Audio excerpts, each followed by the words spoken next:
Bonjour à tous, nous sommes donc le jeudi 23 décembre 2010, vidéo numéro 130.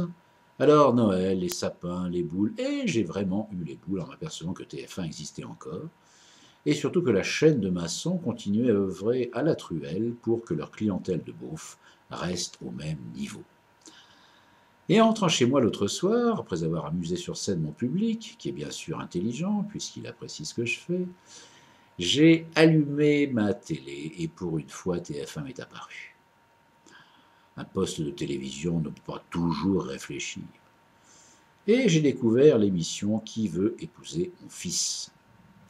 Avant toute chose, je voudrais dire mon admiration à la présentatrice Elsa Fayet, qui réussit à donner le poids nécessaire aux situations mère-fils d'une profondeur rare, car les protagonistes sont d'une profondeur que seul le vide de leur expression peut décrire. J'ose espérer, pour l'être humain en général et la nation française en particulier, que les exemples de mémères névrosées et de Tanguy décervelé qui sont proposés aux téléspectateurs sont le fruit d'un vrai travail de comédien.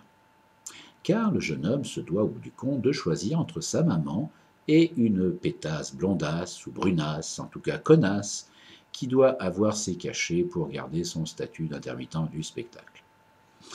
Et encore un coup de chapeau à la fameuse Elsa Fayet qui semble pénétrée par les prérogatives de l'enjeu. Et l'arrivée à ne pas rire, ça c'est du grand art.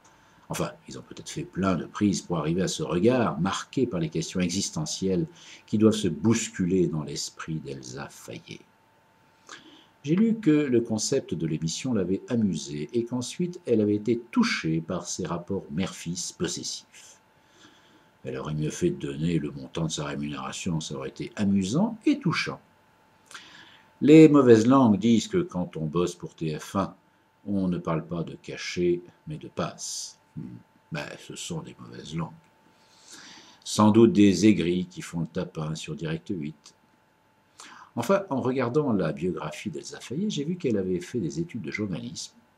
C'est toujours dommage de faire des études et de faire un boulot qui est à l'opposé.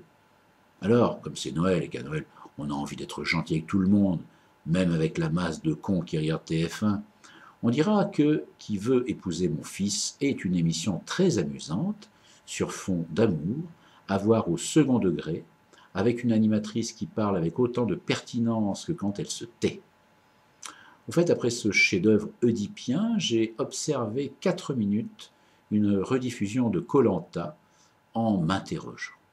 Qui regarde et se passionne pour ça, à part les familles des concurrents pour savoir combien de temps ils seront encore tranquilles à la maison?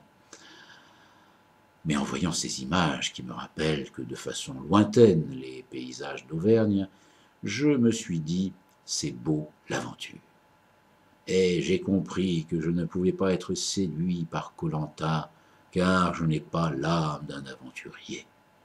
En attendant, pour le courage d'Elsa Fayet à défendre un programme exigeant et novateur, je dirais, et encore, bravo.